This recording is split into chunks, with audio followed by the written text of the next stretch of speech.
tasked to validate, to review and validate the PCRs and to bring the independent perspective. Now, not from the question was asked. Actually, I was to react on this PCR preparation. I am not sure that giving to consultants to PCR will gain so much. So this is a learning tool, and we need to make sure that the knowledge generated through the PCR is captured by our task managers and by also staff. We can use the consultant to help in some of the, when you are don't have enough to skills to write or to prepare the PCRs, but don't really please because of you think that it is independent and etc. Don't think about this issue. Think about the quality of the PCR and how we can learn from it. This is really my reaction. Actually, the evaluation cooperation group said that it is important to own the PCR for learning from experience and accountability for results. And this is really because we want to contribute to these developments, and to prepare a PCR for every completed operation in order to learn more, and to have a PCR delivery schedule, because we will capture, we will make a photography of projects when the implementation is completed. So we will learn from that perspective and not wait for so long to learn. And then you need to identify the relevant lessons and findings, that can help to be, incorporated in a new public sector operations, as early as possible. And this is really what we need to think about. Of course, we need to have the borrower participation to improve the quality, and not only one sound that we will hear in the PCR, and that's why we have moved from requesting PCR from the borrower to allow us to do our own PCR to 2009 reform, which really requested a joint PCR to learn together for mutual accountability and also learning. The PCR preparation will help to build up the borrower's capacity to evaluate, to monitor and evaluate. And this is also another dimension why we need to prepare jointly a PCR. Now, what is the framework for PCRs? We have here the really very skeletic, project cycle, where you have, the project concept node, then you have the appraisal report, then you have the IPR, the project supervision reports, and now, in order to have the feedback loop, okay, you need to have project completion report, and then post-evaluation feedback comes in. And that's where the validation and review comes in as part of the post-evaluation immediately after the PCR. Now we are making distinction between self-evaluation, independent evaluation. Actually, these are, I wouldn't like to be dogmatic, but the self-evaluation actually is meant to help management, to strengthen the policy strategies and programs, whereas the independent evaluation has broader perspective, in order to assess bigger issues at the policy level. So that's why we are much more interested in the outcomes and the impacts.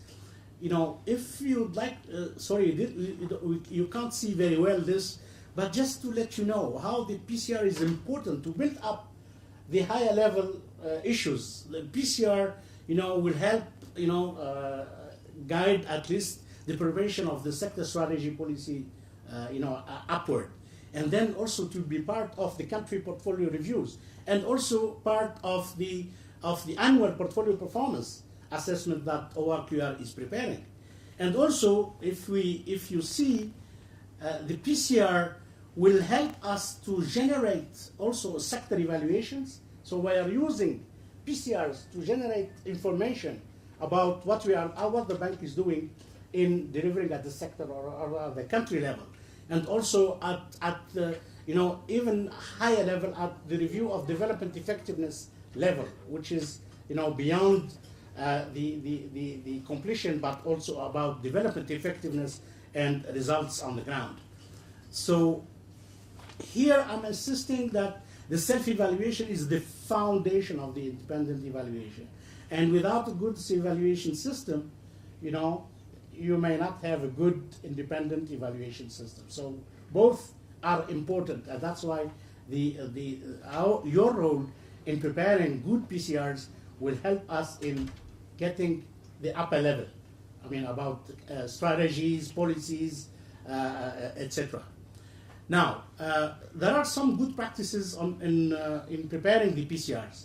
The first of all is you need to have baseline data and the monitoring and evaluation system early in the implementation process, implementation phase. The second, you need to inform and train the executive agencies and the borrower on the PCR approach, and also on the procedures and formats, so that they can early enough know what are you going to achieve down the road after 5 years or 6 years of implementation, so they know what they are expected to do, and they know their role, so that they will be serious about it. Then the timely PCR preparation and incorporation of lessons learned. Normally, we are asking, and this is a good practice, that should be part of our annual performance. I mean, for task managers, if they are delivering on-time PCR, should be part of their performance. Also, we need to have sufficient budget and adequate skill needs for PCRs. Henrik has mentioned that. Now, on sufficient budget, I think the managers, sector managers, etc., have to fight to get budget for the PCRs that they have to be undertaking, during the year. And then this peer to enhance provision of evidence, justification of performance ratings. And that's why now in the new DAM, delegation authority metrics, that you have the country team, so that they are your peers, okay, to see if you are really providing evidence. They will help you also to provide the evidence. And then there is a good practice is that we use a participatory feedback and learning events such this one, also with the borrower, and also among sector specialists, and also in a country team. So we learn from different perspectives, as sector specialists, as country team, as partners with the country and other stakeholders. And any learning event around these issues will help us to improve and improve the bank's assistance. Let me here provide you something which is general. I know you know it. If we don't measure results, we will not distinguish between success and failure. And if we don't recognize success, we cannot really reward it. And then if we don't reward success, we will. And then if we don't recognize success, we cannot replicate it. And if we don't distinguish between failure, we cannot correct it. And if we don't show results, so we may not have the support of our shareholders. And this is really general, wisdom. Why reviewing the PCR is really to enhance the PCR usefulness. It's not really something that should be sent to the board for information, etc. That's the end of the story. No, it is to give much more utility and usefulness for this, for the preparation of the PCR, for both accountability and learning. And then we will review in the learning process how to better design project, how to better implement, how to better make our evaluation, self and independent, relevant to improve on the learning, to increase the knowledge base, and also to enhance the evaluation culture. This is part of the evaluation culture. And then we need also the PCR has to support other evaluations. As I mentioned to you, we undertake social and thematic evaluations, we undertake country assistance evaluations, that the PCRs are the evidence-based and also the information that will be used for higher level evaluations, etc. And that's why the PCR also now, will be, for used in the database for objective reliable evidence of, what the bank is achieving. So we are doing what we call evaluation note of PCRs, or PCR evaluation note, PCRN. The specific objective is to validate and adjust project performance ratings based on the evidence that it is generated by the PCR and by also other evidence, including stakeholder analysis if we can and field basis. So it will, we will review the project relevance and results, both for accountability and learning. We will assess, as I mentioned to you, the attribution of these results by assessing borrower and bank performance.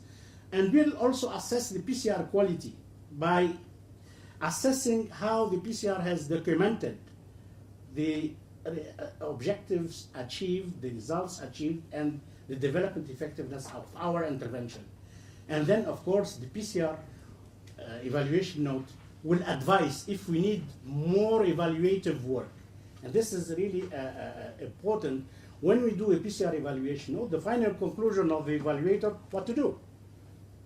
Okay, the evaluator may say, okay, I need more information about the lessons to be learned in this particular project because it is innovative. So we do broader evaluation of that project. They made the decision that this PCR, okay, is very good to undertake a country assist evaluation because it's huge enough that has influenced, the country, development objectives. Then we will undertake higher level, etc. Now, we have some principles like to look on usefulness, credibility, impartiality. We need to ensure that it is useful, it is credible, it is impartial, and that the PCR has, complied with the format and guidelines. Look to the requirements, look to the timing, the participation. This is the guidelines around the PCR quality that we are expecting to have. So we look to the evaluation criteria, the rating scale, the PCR content like project context, objectives, design and relevance, implementation performance, results, lessons learned, etc. And 20% of our PCR reviews will be field-based, which means that we go further after this Gambia, this is the Gambia project that was discussed by the board, and both operations and evaluations have been blamed not to go back with serious results about the outcomes. So this is about the content of a PCR evaluation note. As I explained yesterday, the PCR evaluation notes will be posted on the web. Not only after discussion with the task managers, with even country team, etc. And once we agree on the ratings, and we are fully in agreement, then we post them and make them public as the World Bank is doing. So we will do that once we ensure that we are following the right path. We have quality assessment criteria by which we assess the quality of the PCR in terms of completeness of the evidence and analysis, objectiveness, fairness of PCR assessment, the internal consistency between texts, ratings, etc., overall rating compared to individual ratings, identification of key factors, internal, exogenous, and also unintended effects, positive or negative, that have affected the design and implementation. Also, the adequacy of treatment of safeguards and fiduciary issues and alignment. These are very important dimensions for the PCR quality, because the bank, is relevant because of these safeguards and also about development and cross-cutting issues. Also, we check on the soundness of data generated and the analysis, and also including the rates of return. And this is, I will have a slide on that. And then assess the overall adequacy and accessibility of evidence and annexers, etc. And also the extent to which lessons learned are clear and based on the PCR assessment. So there is linkage between your assessment, the facts that you have assessed, and the lessons that you have generated. So we have a summary assessment where we take all the ratings, PCR, then we put OPEV review, and any deviation or disagreement, we put the reason and we justify it. And then we discuss with the task manager and with the country team if possible. So we have, I brought here the summary assessment, but not probably compliant with the new template. I'm using evidence from the previous PCRs. Now we need to update it using the new PCR template 2012. Here the issue. For example, we have assessed the number of PCRs that have included economic rate of return. The question was asked, how many PCRs have included economic rate of return assessment in the PCRs? Okay, so on water sector, you have 50-50, almost 50% have a rate of return, 50 have not. The energy, we have more than 50, but it is also the same thing. The social, I think we are almost no, internal rate of return. The agriculture, there they have better rate. They are almost 70%, where they are without internal rate of return, and only 30% that have economic rate of return assessed. And the transport, we have 55% that have internal rate of return, and 45% have not assessed, and calculated the economic rate of return. And this is really a major factor for the quality, of our assessment in PCRs. Now, we do a synthesis report of the PCR evaluation notes, and the last one dated 2011, but we are now in preparation of the 2013 based on 2012 and 2013 PCRs. The purpose of that is to support really the evaluation culture and the accountability, of course, but also it will be part of our dissemination strategy. And what we have found that PCRs before 2012, we have a new format before and then the old format. The quality, and that's why the reason why we have, in our reports asked ORQR to review the quality of the PCRs, and that's why the 2012 template came in, because only 71% of the PCRs that we have received were of good quality. So it's about 29% that were not of good quality, and this is really what we need to, and that's thanks to ORQR, who took the bull by the horn and started new templates. Now we have to look back and to see how this new template has improved the quality. Then, what are the emergent messages? So there is almost satisfactory PCR quality performance, but there is a significant challenge for further improvement. And then, of course, how many PCRs where we have changed the rating is about 26%. So 26, well, that's what we call the disconnect. And we need to understand why. And this is really the main issue. Why we have that's kind of disconnect. And here the problems that we have found, that, the PCRs, not before the 2012 template PCRs, they are good in assessing the quality of the design and implementation of the project. They are good also in having a data system adequacy and providing, I can say that. Also, they assess very well the safeguard and fiduciary issues. But where is not clear is, the lessons and how these lessons are coming out of the analysis. There is also we have some problem about the internal consistency when we are looking to the PCRs and how it is structured. And also there is some lack of objectivity. Objectivity in terms of assessing the outcomes versus outputs. We put a lot of emphasis on outputs. It is normal because we are at completion, but we don't really deserve so much on the likelihood of achievement of outcomes. And briefly to mention that outcomes, when we talk about outcomes, we are talking about the use of the outputs. So this is really what outcomes mean. That we have built up the facilities that need to be used. And if they are not used, or they are not, the conditions are not there to allow a good use of this facility produced, then you need to take care of it in rating the outcomes.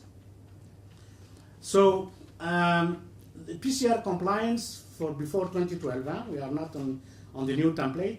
We have found that PCR compliance is about 79%, which is good, but meaning that we need to identify for 21% of PCRs that lack compliance, and ask ORQR to go there and multiply the learning event and have clinics face-to-face, etc. Now, what it is important is that we need to understand that the log frame should be emanating from a results chain, and we need to have a storyline behind the project, and that the results, it's not only result, it's concept, but they are put in practice. So we need to have a clear understanding of an appropriateness of the outputs and outcomes. We need to report on findings along the results chain or the intervention logic, and we need to report on the likelihood of sustainability of operations and strengthen the analysis and chain of evidence with identifying the data gaps, and also have a good documentation from the field. Now, what we have seen is that there is an overrating, an over-optimism in some of the PCRs. And I don't know now how it will be, but I'm sure linking IPR to PCR will enhance the objectivity of the rating, because you cannot really, now it's linked, because the IPR, when you see that there are implementation problems reflected in the IPR, you cannot skip that information in the PCR. So things are linked now, and you cannot really escape from being objective. The second is, in order to help, improve the quality of the PCRs, we need to improve the quality of lessons learned. And the lessons learned actually are derived by answering the why question. Why it happened like that? Why? It's not only describe what, the what. I mean, this is really the essence of the PCR, but we need to do a step further by answering the question why it is. This is the 1.5 day session that we had here. What are the reasons and causes behind the situation that we are at completion, get it. And we need to answer. And that's why, the importance of the usefulness, that the lessons that we are, getting. So we need to ensure that we have a good formulation of lessons and constant relevance to new operations. When you do a PCR, we need to think about the next operation that we are going to do in the country or in the sector. And this is really very important. That's why you can replicate, or you can really do other or better new operations. And that's really what you have to have in mind in doing PCR, and thank you.